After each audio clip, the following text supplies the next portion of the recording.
شاہی محل میں بے فکری کی زندگی گزارنے والے اللہ کے فرما بردار وہ کم عمر نوجوان ابھی جوانی کی دہلیز پر قدم بھی نہ رکھ پائے تھے کہ ان کے والد محترم اللہ کے نبی اور بادشاہ وقت حضرت داؤد علیہ السلام انتقال فرما گئے۔ انہوں نے اپنی عمر مبارک کے صرف 13 برس ہی دیکھے تھے کہ عظیم الشان سلطنت کا بوجھ ان کے کاندھوں پر آ گیا۔ تخت شاہی پر تشریف فرما ہوئے تو اپنے رب کے حضور کامیابی کی دعا کرتے ہوئے عرض گزار ہوئے کہ اے میرے پروردگار، مجھے ایسی بادشاہت عطا فرما جو میرے بعد کسی کو بھی میسر نہ ہو۔ رب العالمین نے اپنے محبوب بندے کی دعا کو شرف قبولیت بخشا اور دنیا کی ہر شے کو ان کے مطیع و فرما بردار بنا دیا۔ نبوت و حکمت سے سرفراز فرما کر ہوا، سمندر، پہاڑ، دریا، چرند پرند، انسان، حیوان، جنات اور شیاطین، مال و دولت، نباتات و معدنیات، حتیٰ کہ جانوروں اور پرندوں کی بولیوں تک کا علم اپنے نبی علیہ السلام کے قدموں میں ڈھیر کر دیا۔ خود اللہ تعالیٰ قرآن کریم میں فرماتا ہے کہ ہم نے تند و تیز ہوا کو سلیمان علیہ السلام کے تابع کر دیا، اور ہم نے جنات کو بھی اور دوسرے جنات یعنی شیاطین کو بھی جو زنجیروں میں جکڑے رہتے ہیں ان کے ماتحت کر دیا۔ دنیا میں بڑے بڑے بادشاہ گزرے لیکن حضرت سلیمان علیہ السلام جیسی بادشاہت کسی کو نصیب نہیں ہوئی۔ اللہ کے برگزیدہ بندے اور بنی اسرائیل کے نبی حضرت سلیمان علیہ السلام کے والد بھی نبی تھے۔ ارشاد باری تعالیٰ ہے کہ اور ہم نے یقیناً داؤد علیہ السلام اور سلیمان علیہ السلام کو علم دے رکھا ہے۔ اللہ تعالیٰ نے حضرت سلیمان علیہ السلام کو جانوروں اور پرندوں کی بولیاں جاننے کا علم دیا تھا۔ ایک مرتبہ حضرت سلیمان جنوں اور حیوانات کے عظیم الشان لشکر کے ساتھ کسی جگہ تشریف لے جا رہے تھے۔ لشکر عظیم چلتے چلتے ایک ایسی وادی میں پہنچا جو بے شمار چونٹیوں کا مسکن تھی۔ چونٹیوں کی ملکہ نے جب اتنے بڑے لشکر کو دیکھا تو کہنے لگی کہ اے چونٹیوں، اپنے اپنے گھروں میں گھس جاؤ، ایسا نہ ہو کہ بے خبری میں سلیمان علیہ السلام اور اس کا لشکر تمہیں رون ڈالے۔ حضرت سلیمان علیہ السلام نے ان کی بات سنی تو مسکرا دیے اور اللہ سے دعا کی کہ اے میرے پروردگار، تو مجھے توفیق دے، میں تیری ان نعمتوں اور احسانات کا شکر بجا لاؤں جو تو نے مجھ پر اور میرے ماں باپ پر کیے ہیں۔ حضرت ابن عباس رضی اللہ تعالیٰ عنہ سے مقتول ہے کہ نبی علیہ السلام نے 4 جانوروں کو قتل کرنے سے منع فرمایا ہے: چونٹی، شہد کی مکھی، ہدہد اور لٹورا۔ قوم سبا 800 سال پہلے یمن کے علاقے میں آباد تھی۔ اس زمانے میں یمن تہذیب و تمدن کا گہوارہ تھا جس کی شان و شوکت دیکھنے سے تعلق رکھتی تھی، مگر پھر آہستہ آہستہ وہ قوم مذہبی اور اخلاقی زوال کا شکار ہوئی۔ بالآخر انہیں ناشکری اور سرکشی کی سزا دی گئی اور انہیں فراہم کردہ تمام نعمتیں سلب کر دی گئیں، اور یوں ایک خوفناک سیلاب قہر خداوندی بن کر ان پر ٹوٹ پڑا اور اس قوم کا نام و نشان ایسا مٹا کہ دنیا میں ان کی صرف داستانیں ہی باقی رہ گئی ہیں۔ ملکہ سبا کا نام تاریخی کتابوں میں بلقیس بنت شراحیل بتایا گیا ہے کہ ملکہ بلقیس کے باپ دادا ملک یمن کے بادشاہ تھے۔ ایک روایت کے مطابق ملکہ بلقیس کی ماں جنات میں سے تھی۔ ان کے باپ نے ایک جن عورت سے شادی کی تھی۔ اللہ تعالیٰ نے ملکہ بلقیس کو وسیع مملکت، شان و شوکت، مال و دولت، ہیرے جواہرات کے علاوہ خوب حسن و جمال سے بھی عطا فرمایا تھا۔ ان کی قوم سورج کی پرستش کرتی تھی۔ بعض نے لکھا ہے کہ مجوسی تھے جو آگ سمیت ہر روشنی کی پرستش کرتے ہیں۔ ایک مرتبہ حضرت سلیمان علیہ السلام نے سفر کے دوران ہدہد کو حاضر ہونے کا حکم دیا۔ ہدہد اس وقت موجود نہیں تھا۔ اس کے بغیر اطلاع غیر حاضر ہونے پر آپ کو غصہ آ گیا اور آپ نے فرمایا کہ اگر ہدہد نے غیر حاضری کی معقول وجہ نہیں بتائی تو اسے سخت سزا دوں گا یا ذبح کر دوں گا۔ حضرت عبداللہ بن عباس رضی اللہ تعالیٰ عنہ سے سوال کیا گیا کہ تمام پرندوں میں صرف ہدہد کو کیوں بلایا گیا؟ آپ نے جواب دیا کہ حضرت سلیمان علیہ السلام نے کسی ایسی جگہ قیام فرمایا تھا جہاں پانی نہیں تھا۔ اللہ تعالیٰ نے ہدہد کو یہ خاصیت عطا فرمائی تھی کہ وہ زمین کے اندر کی چیزوں اور زمین کے اندر بہنے والے چشموں کو دیکھ لیتا تھا۔ حضرت سلیمان علیہ السلام کا مقصد یہ تھا کہ ہدہد سے معلوم کریں کہ اس میدان میں کتنی گہرائی میں پانی ہے۔ ہدہد کی نشاندہی کے بعد وہ جنات کو حکم دیتے کہ زمین کھود کر پانی نکالو۔ ہدہد زمین کے اندر کی چیزوں کو دیکھ لیتا ہے، لیکن عجیب بات یہ ہے کہ اس زمین کے اوپر شکاری کا بچھایا ہوا جال نظر نہیں آتا اور عموماً جال میں پھنس جاتا ہے۔ ابھی کچھ دیر ہی گزری تھی کہ ہدہد حاضر ہو گیا اور کہنے لگا کہ میں آپ کے لیے ایک ایسی خبر لایا ہوں جس کا آپ کو علم نہیں۔ میں آپ کے پاس ملک کے یمن سے ایک سچی خبر لایا ہوں۔ میں نے دیکھا کہ ایک عورت وہاں کے لوگوں پر بادشاہت کر رہی ہے اور اسے وہاں ہر قسم کی چیز میسر ہے۔ اس کا تخت بھی بڑی عظمت والا ہے۔ میں نے اسے اور اس کی قوم کو اللہ تعالیٰ کو چھوڑ کر سورج کو سجدہ کرتے ہوئے پایا، اور شیطان نے ان کے اعمال انہیں آراستہ کر کے دکھائے ہیں اور انہیں صحیح راستے سے روک رکھا ہے۔ بس وہ ہدایت پر نہیں آتے کہ اس اللہ کو سجدہ کریں جو آسمانوں اور زمینوں کے پوشیدہ چیزوں کو باہر نکالتے ہیں، اور جو کچھ تم چھپاتے ہو اور ظاہر کرتے ہو وہ سب کچھ جانتا ہے۔ وہی عظمت والا عرش کا مالک ہے۔ حضرت سلیمان علیہ السلام نے کہا کہ اب ہم دیکھیں گے کہ تو نے سچ کہا ہے یا جھوٹ۔ تو ایسا کر کہ میرا خط لے جا کر اسے دے، اور پھر ان کے پاس سے ہٹ جا اور دیکھ کہ وہ کیا جواب دیتے ہیں۔ ہدہد نے حضرت سلیمان علیہ السلام کا خط لیا اور اڑتا ہوا ملک یمن پہنچا اور محل کے اندر ملکہ کو تلاش کرتا ہوا اس کے کمرے تک جا پہنچا۔ دیکھا کہ ملکہ اس وقت آفتاب کی پوجا کر رہی ہے۔ ہدہد خط اس کے قریب ڈال کر وہاں سے ہٹ گیا۔ ملکہ نے اپنے قریب ایک خط پڑا دیکھا تو بڑی حیران ہوئی، لیکن جب اس کو کھول کر پڑھا تو کافی فکر مند ہو گئی۔ چنانچہ فوری طور پر دربار بلا لیا۔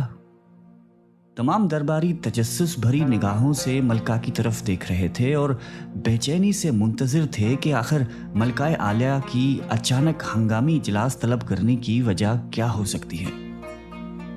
ملکہ نے وسیع و عریض اور عالی شان دربار کی چاروں جانب ایک نظر دوڑائی اور پھر فرمایا کہ اے اہل دربار، مجھے ایک بڑا اہم اور باوقت خط فلسطین اور شام کے عظیم فرمان روا سلیمان علیہ السلام کی جانب سے موصول ہوا ہے، جو مہربان اللہ کے نام سے شروع ہے، جس میں لکھا ہے کہ تم میرے سامنے سرکشی نہ کرو اور مسلمان بن کر میرے پاس آ جاؤ۔ اے میرے سردار، تم اس معاملے میں مجھے مشورہ دو۔ میں کسی امر کا قطعی فیصلہ تمہارے مشورے اور رائے کے بغیر نہیں کرتی۔ اس پر وہ بولے کہ ہم بڑے زور آور اور سخت جنگجو ہیں، آگے آپ کو اختیار ہے، آپ خود ہی سوچ لیجئے کہ ہمیں آپ کیا کچھ حکم فرماتی ہیں۔ ملکہ سبا نے کہا کہ یہ طاقتور بادشاہ جب کسی بستی میں داخل ہوتے ہیں تو اسے فتح کرنے کے دوران اجاڑ دیتے ہیں اور وہاں کے باعزت لوگوں کو قتل و غارت گری کے بعد قیدی بنا کر ذلیل و خوار کر دیتے ہیں، اور یہ لوگ ہمارے ساتھ بھی ایسا ہی کریں گے۔ چنانچہ میں انہیں تحفے بھیج کر دیکھتی ہوں کہ ان کا کیا رد عمل ہوتا ہے۔ اس میں سے ہمیں اندازہ ہو جائے گا کہ اگر سلیمان علیہ السلام کوئی عام دنیا دار بادشاہ ہے یا اللہ کا نبی جن کا مقصد اللہ کے دین کا غلبہ ہے۔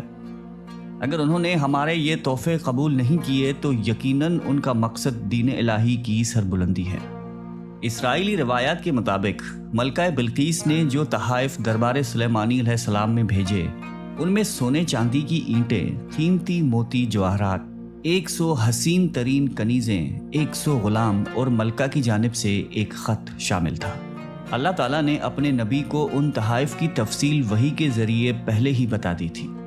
چنانچہ حضرت سلیمان علیہ السلام نے جنات کو حکم دیا کہ شہر میں داخل ہونے والے ہر راستے پر سونے چاندی کی اینٹوں کا فرش بچھا دیا جائے اور راستے کے دونوں جانب سونے کے بنے ہوئے عجیب و خلقت جانور کھڑے کر دیے جائیں۔ وزراء اور اعمال سلطنت کی تمام کرسیوں اور فرنیچر کو سونے کا کر دیا جائے۔ دربار کو ہیرے جواہرات سے مزین کر دیا جائے۔ غرض جب ملکہ بلقیس کے قاصد اپنی تحائف لے کر وہاں پہنچے اور انہوں نے یہ سب کچھ دیکھا تو شرمندہ ہونے کے ساتھ ساتھ بہت زیادہ مرعوب بھی ہوئے۔ حضرت سلیمان علیہ السلام نے قاصدوں سے فرمایا کہ کیا تم لوگ مال و دولت سے میری مدد کرنا چاہتے ہو؟ مگر دیکھ لو، جو کچھ میرے اللہ نے مجھے دیا ہے وہ اس سے بہت زیادہ ہے جو تمہیں میسر ہے۔ تمہارے تحفے تمہیں مبارک ہوں، انہیں واپس لے جاؤ۔ ہم ان پر ایسے لشکر سے حملہ کریں گے جس کے مقابلے کی ان میں طاقت نہیں ہوگی، اور انہیں وہاں سے بے عزت کر کے نکال دیں گے اور وہ ذلیل و خوار ہوں گے۔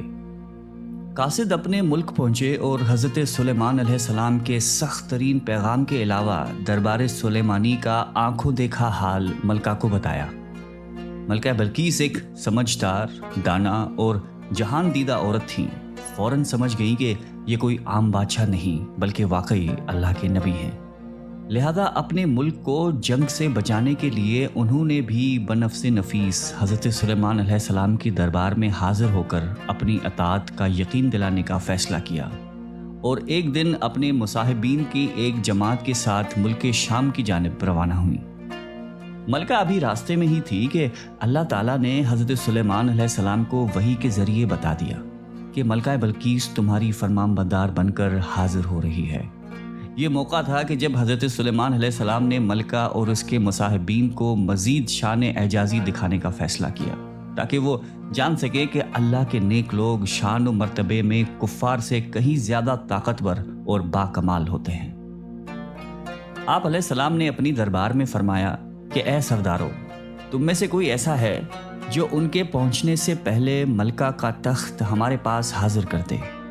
جنات میں سے ایک قوی ہیکل جن نے کہا کہ قبل اس کے کہ آپ علیہ السلام اپنی جگہ سے اٹھیں، میں اس تخت کو آپ کے پاس لا کر حاضر کر دیتا ہوں، میں اس پر قادر ہوں اور ایماندار بھی ہوں۔ ایک شخص جس سے کتاب الہی کا علم تھا کہنے لگا کہ میں آپ کی آنکھ کے جھپکنے سے پہلے اسے آپ کی خدمت میں حاضر کر دیتا ہوں۔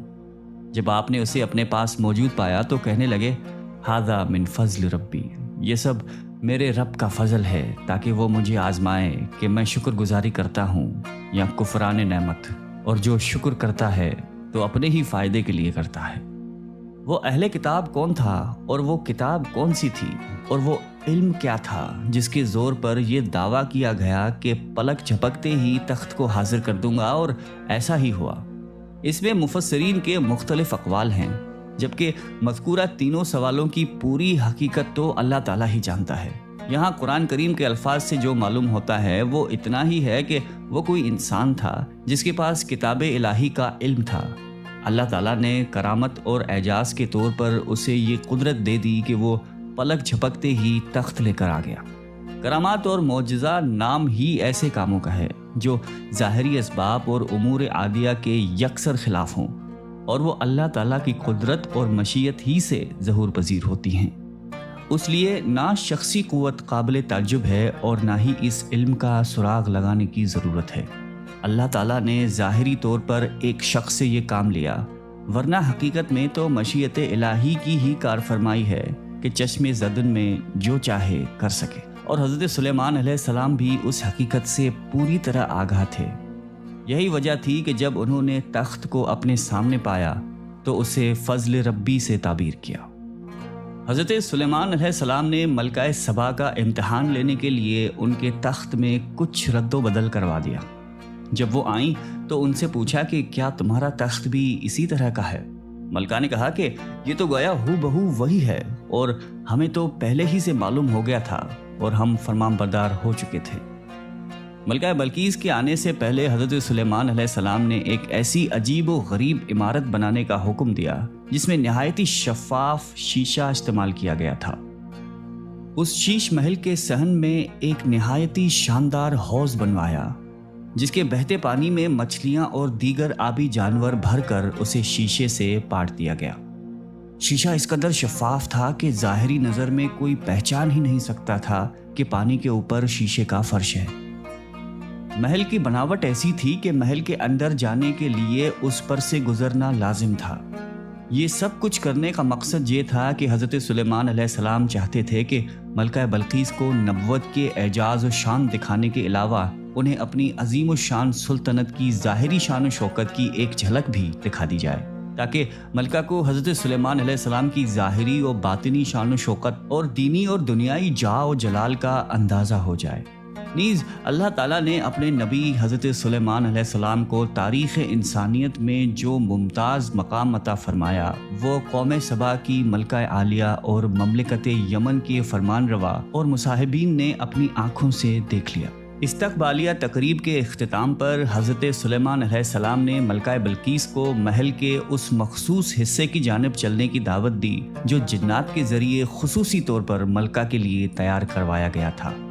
ملکہ حضرت سلیمان علیہ السلام کے محل کے طلسم میں کھوئی ہوئی تھی کہ حضرت سلیمان علیہ السلام نے ان کی اندرونی کیفیت کا اندازہ کرتے ہوئے انہیں ایک بار پھر محل کے اندرونی حصے میں چلنے کی دعوت دی۔ ملکہ بلقیس دنیا کی عظیم ترین بادشاہت کی حسین ترین ملکہ تھی، اور ان کے وہم و گمان میں بھی نہ تھا کہ اس دنیا میں کوئی اور ہستی ان سے بھی زیادہ جاہ و جلال کی مالک ہو سکتی ہے۔ ملکہ حیرتوں کے سمندر میں ڈوبی اپنی نشست سے اٹھیں۔ حضرت سلیمان علیہ السلام نے ملکہ کو آگے بڑھنے کا اشارہ کیا اور خود چند قدم پیچھے ہو گئے۔ ملکہ نے آگے بڑھ کر شیش محل کے نفیس و شفاف فرش پر قدم رکھنا چاہا، لیکن دیکھا کہ صحن میں پانی بھرا ہوا ہے جس میں محل کے ستونوں اور میزبانوں کا عکس نظر آ رہا ہے۔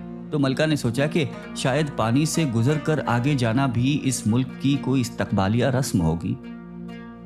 چنانچہ انہوں نے پانی سے گیلا ہونے سے بچانے کے لیے اپنا دامن اوپر اٹھا لیا۔ حضرت سلیمان علیہ السلام نے کہا کہ یہ ایسا محل ہے جس کے نیچے بھی شیشے جڑے ہوئے ہیں۔ وہ بول اٹھیں کہ اے میرے پروردگار، میں خود پر ظلم کرتی رہی ہوں، اب میں سلیمان علیہ السلام کے ساتھ اللہ رب العالمین کی مطیع و فرمان بردار بنتی ہوں۔ یعنی جب ملکہ کو فرش کی حقیقت کا علم ہوا، وہ اپنی کوتاہی اور غلطی کا بھی احساس ہو گیا، اور انہوں نے اپنی کم عملی کا اعتراف کرتے ہوئے مسلمان ہونے کا اعلان کر دیا۔ ملکہ بلقیس کے مسلمان ہونے کے بعد کیا ہوا، قرآن کریم یا کسی مستند حدیث مبارک میں اس کی تفصیل نہیں ملتی۔ تاہم ابن عساکر نے حضرت عکرمہ رضی اللہ تعالیٰ عنہ سے روایت کیا ہے کہ اس کے بعد ملکہ بلقیس حضرت سلیمان علیہ السلام کے نکاح میں آ گئی تھیں۔ انہیں ان کے ملک میں برقرار رکھ کر یمن واپس بھیج دیا گیا۔ حضرت سلیمان علیہ السلام ہر مہینے وہاں تشریف لے جاتے اور 3 روز قیام فرماتے تھے۔ حضرت سلیمان علیہ السلام نے ان کے لیے ملک یمن میں 3 عمدہ محلات ایسے ہی تعمیر کروا دیے تھے جن کی مثال و نظیر نہیں ملتی۔ علامہ عماد الدین ابن کثیر تحریر فرماتے ہیں کہ سبا یمن کے بادشاہوں اور اس ملک کے باشندوں کا لقب ہے۔ ملکہ بلقیس بھی اس قوم سے تعلق رکھتی تھیں۔ اللہ تعالیٰ نے اس قوم کو بے حساب رزق اور آرام اور آسائش کے تمام اسباب مہیا فرمائے، اور اس کے ساتھ ساتھ اپنے 13 انبیاء کا نزول بھی فرمایا تاکہ یہ اللہ کی وحدانیت کا اقرار، احکام کی اطاعت کریں اور نعمتوں، انعام اور اکرام کا شکر ادا کرتے رہیں۔ لیکن وہ لوگ اپنی غفلت اور نافرمانی سے باز نہ آئے، یہاں تک کہ اللہ تعالیٰ نے ان پر ایک سیلاب کا عذاب نازل فرمایا جسے ان کے شہر و باغات سمیت ہر چیز کو ویران اور برباد کر دیا۔